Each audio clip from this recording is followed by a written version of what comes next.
Hello, everybody. Welcome to another episode of the Goon Intelligence Sports Podcast Show. Coming to you after the game today. Bills 31, Saints 19. But we already knew that. We knew the Saints weren't going to win this game. You know, I don't know why the bettors or the Vegas had them losing by 17, 16 and a half or whatever, but we knew the Saints weren't going to win. And that was pretty much a sucker bet. I hope you took that bet. But before we get into the show, like the video, subscribe to the channel. I'm trying to get to 2,000 subscribers, and with the help of you, I can get there. Hit the notification bell also so you know when I post these videos. Now, let's get into the specifics of the game. Hey, I can't get mad with the Saints. They played much harder than what I thought they were going to play today. I'm not going to lie to you. I thought the Saints were going to come out and get hands and feet put on them. But they came out today and they played pretty, I'm not going to say well, they fought. It was a hard-fought game. They hung in there, almost took the lead. Spencer just got to hit that throw to Brandon Cooks. That throw is behind him. Brandon doesn't have anybody around him. Brandon doesn't have, he's not in the case where the safety is coming down on him and it might be a bang play, you know, a medicine ball or whatever. You got to hit that throw, Spencer. You hit that throw, and the Saints are winning at that point in the game. And it was the fourth quarter, and we're winning a game that we're not even supposed to be in, you know. But we missed that throw. Other than that, Spencer played really, really good today. He did again. It's happy birthday, by the way. You know, him and Tyler Shuck. You get two quarterbacks with the same birthday. That's kind of crazy. And Spencer is 1 year younger than Tyler. Let that sink in. So Tyler time has to come pretty soon, or it's like, what am I here for? But anyway, happy birthday to those two quarterbacks. Like I said, Spencer once again played very well, but he lost again, and now he's 0-10. This gotta suck, man. I know it's in the back of his head. It has to be. As a starting quarterback in the league, you're 0-10. Do you know most people, I ain't gonna say, I've never seen a quarterback come back from this. 0-10? Man, that's a new one on me. But once again, it's not his fault. It's not like he's stinking up the joint. It's not like he's stinking up the joint. He played well enough to, you know, be in the game. You know, did the Saints play well enough to win? No. Defensively, the Saints still not there. You know, the Saints missed 15 tackles today. 1-5. Yeah, I'm not lying to you. I'm not exaggerating either. 1-5. 15. They missed 15 tackles today. You know how many tackles the Saints have missed on the season in 4 games? I looked this up. It's 48. 48. They have not had a game where they have missed less than 10 tackles. It's 15 today, so they started with 33. Finished with 48 missed tackles. Like 5 of them came on the very first drive with Shakir slipping out of the arms of Demario Davis, of all people. You know, hey, man, I can't beat up on Demario. Demario has made well enough plays that I can give him some grace. He missed that one. Okay, whoop-de-doo. Like, whoop-de-doo. He is still the best linebacker on this team. The best linebacker the Saints have had since Sam Mills. Yeah, I said it. Better than Jonathan Vilma. But anyway, the Saints today came out with some fight. And that's the only thing that you can ask for this team. The team is very young. They're playing with a rookie quarterback, basically. Spencer is a rookie, in my opinion. They're playing with a rookie head coach. They're playing with a defensive coordinator in Brandon Staley, who it looked like Brandon out there sleepwalking. When Brandon was with the San Diego, I'm sorry, not San Diego, but the Los Angeles Chargers, he went for it on 4th down. He was a gambler. Man, yeah, he did all the stuff that you tell coaches not to do. He'll go for it on his side of the 50. Now, he ain't blitzing. He just trying to play coverages.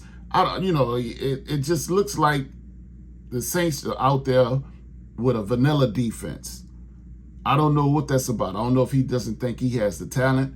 You know, you got Cam Jordan, who played well today. You got Carl Granderson, who's a dog. He played well today. Yeah, you got Pete Warner back there, who Look, I'm going to get into my lowlights because I got some highlights of players that I want to talk about that played very well, that jumped off the TV. And I got some lowlights of some players that should be left in Buffalo, quite honest with you. But let's get into some of the lowlights. Let's start with the bad first because I want to finish on a positive note. What I seen from the Saints today had me inspired and say, this team looks like they're trying to come around and get it together. You know, last week was the pits. Even though I want to tell you, it wasn't the worst that I've seen the Saints play. I know I said that on the video last week, but it was unbeknownst to me, and I had forgotten about this game. Randomly, a game popped up on my feed from 2015 with the Redskins and the Saints playing with Drew Christopher Breeze, Sean Percocet, Marcus Colston, Jari Evans, Zach Strief, Brandon Cooks, Roman Harper, Cam Jordan. I'm naming these players because I just want you to know that they got their ass towed. And it wasn't close. The Saints lost that game 47-14. We lost in Seattle 44-13. And I called it the worst Saints performance I had seen in my life. Just 10 years ago, I was probably saying the same thing. And we had better talent in this Hall of Fame head coach. And we still got whooped like that. So it kind of puts things in perspective. For me, at least, to say, you know, let Kellen get his stuff together. Give him some time. Okay. So if we could do that for the 2015 Saints, right, who we know was one of the worst defensives in NFL history. We talking about the Rob Ryan defense. You know what I'm talking about? Worst defense probably in NFL history. We could give Sean Payton time to get it together because it wouldn't be for 2 more years that the Saints would be back in the playoffs. We can let Kellen Moore get his stuff in there, get his players in there, and whip this team into shape. Now, let's talk about some of the lowlights today. The first person I want to start with is supposed to be our number 1 wide receiver. He's supposed to come from wide receiver university in Ohio State. But Chris Olave is probably the worst Ohio State wide receiver to come out. And that's saying something because I'm still giving Marvin Harrison Jr. a chance because he's still trying to put it together. But Chris Olave has been in the league long enough. He ain't it. And I wouldn't be surprised and I wouldn't regret and I would look forward to the Saints getting him the hell out of town for something to build towards the future. I've seen enough. Yes, he caught a touchdown pass today, but he also bobbled a pass in bounds that should not have been bobbled. He also threw the ball on this trick play, that the Saints tried to run, the QB special or whatever, the Philly special. It didn't work out. You got to know as a veteran, if it ain't wide open, don't throw the ball. The Saints still would have had 2 downs to get a touchdown. You got to know. Come on, man.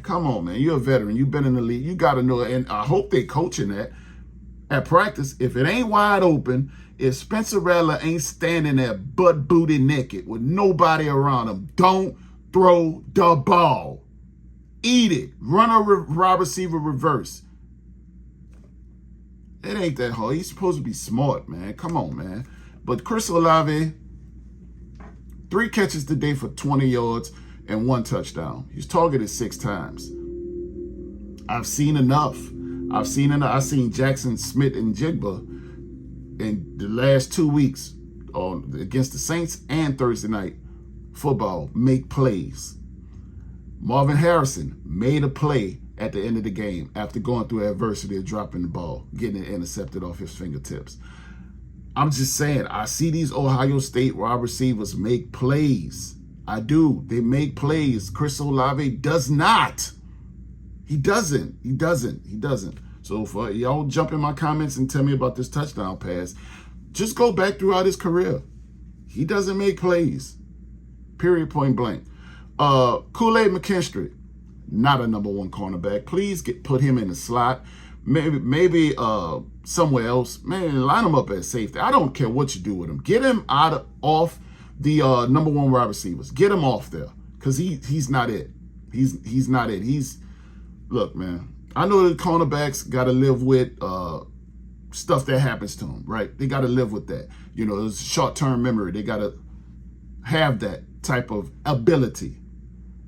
Kool-Aid McKinstry don't look like he got any ability. Kool-Aid McKinstry looks sweet. He's sweet. The NFL teams are on the film. They're coming into the game saying, we going at number 4. He's sweet. Just like Kool-Aid. Just like he's sweet. We can have our way. Because he ain't it. Gotta get him out of there. Another cornerback who's trash. Isaac Yiadom. Isaac Yiadom is probably a good person. I met him at the training camp. I ain't get his autograph, though, because I knew he was kind of, suspect. I didn't, look, you're not going to taint anything of mine when I get other autographs, and then I put you on there, and now it don't mean nothing, right? I got 4 autographs on here, and your trash ass and devalued my autographs, my apparel. No, I can't have that. But yeah, Isaac Yiadom, get him out of here. Denver Broncos let him go. San Francisco, he was only that 1 year. They found out he wasn't it. And now he comes back to New Orleans. Keon Coleman caught the pass. I don't know if y'all seen it. He caught the pass on Isaac. Isaac wasn't really in there no more. They put Quincy Riley in there. And I won't talk about Quincy Riley. Quincy Riley is on the other side, on the highlight side. He needs to get more playing time, but we're gonna speak on him. Another person that's on my lowlights, Pete Warner. Another trash player that we got out of Ohio State. He dropped an interception through his hand right here. It ain't hit him here. It wasn't here. It wasn't here. It was in the bread basket.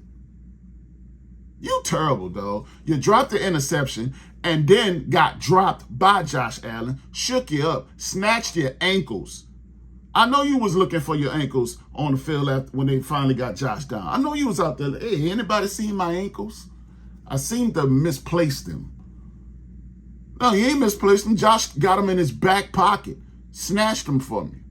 It's like taking candy from a baby. Y'all ever like tap the baby on the left shoulder, and then he look over there, and then you take his Cheetos or something, and then you look down, and then you look around like, what in the hell? I know I had some chips or something right here.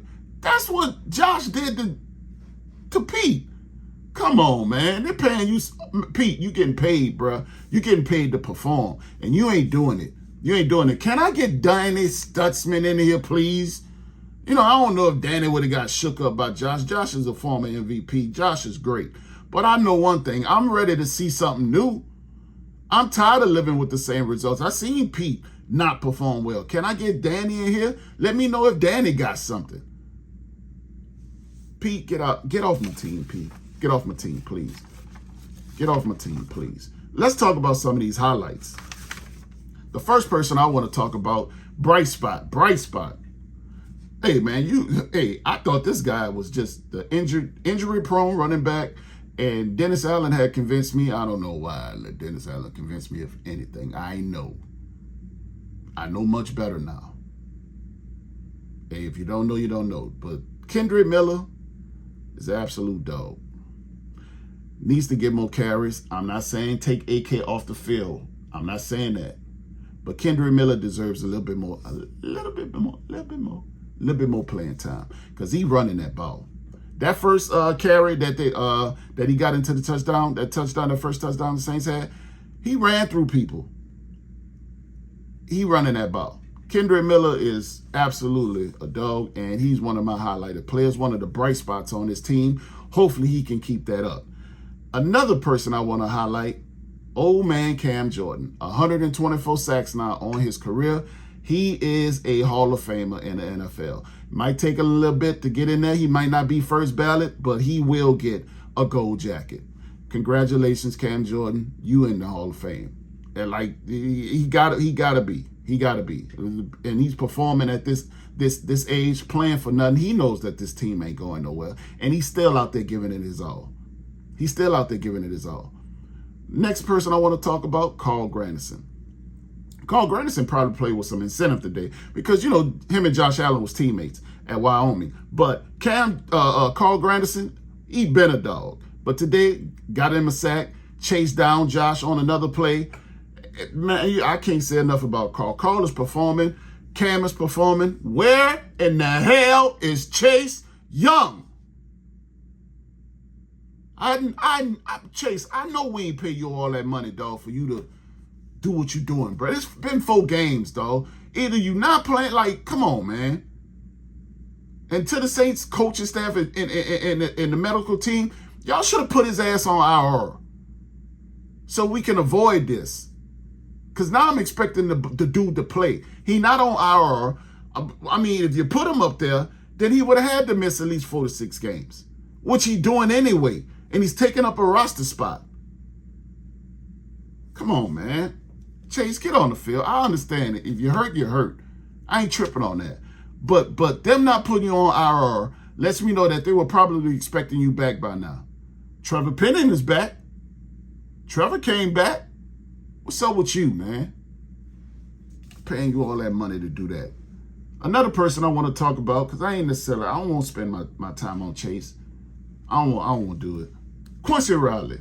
Please get Quincy on the field. I don't want to see 27 on the field no more. I don't want to see, unless Quincy come up lame or hurt or injured or whatever, don't put Ike on that field no more. No more. Quincy got to get all the playing time. Just same way we got that other boy out there, Jonas Sanker. I know y'all seen it.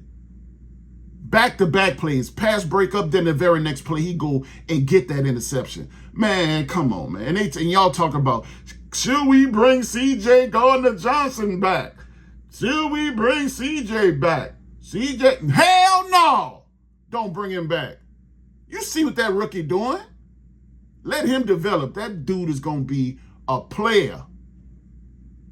Should we bring, that's all I heard during the week. C.J. Johnson just got released from the Houston Texans. Should we bring him back? No. Absolutely not.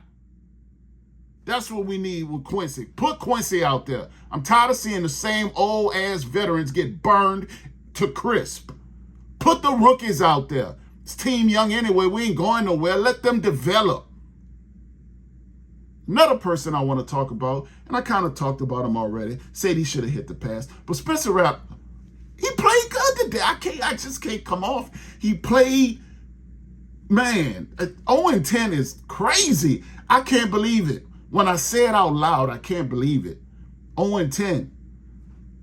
He was decisive today with his runs. He wasn't just hanging back there. Still made a couple of mistakes, but that's to be expected. That's to be expected. But he played very well today. The Saints as a team today, by committee, ran for 189 yards. On what I got? 34 attempts.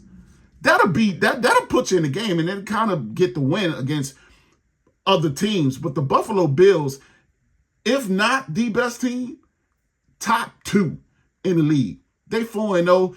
They have scored more than 31 points in a game going back to last season for the first 4 games. Like they are team. This was a measuring stick to see where the Saints are at. And the Saints got better. They did. This week of practice, you can tell they was doing something, except for learning how to tackle. Now, that is probably something that's going around in the league, and the Saints just, leading the league in that.